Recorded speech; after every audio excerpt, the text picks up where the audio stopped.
Мотоцикл очень так тяжело катится.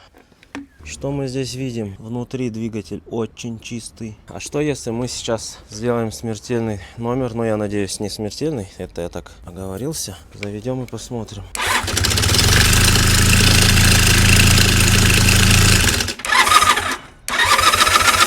Я в мануале смотрел, где-то должен быть натяжитель, то ли вот этот. Сейчас попробуем, вот здесь расслабим, будет ли что-то меняться. И интересно то, что он без крышки работает тише, чем с клапанной крышкой.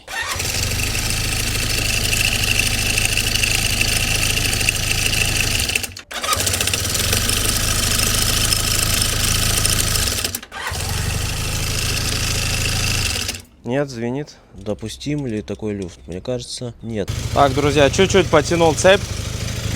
Ну, не знаю, регулировочными болтами этими.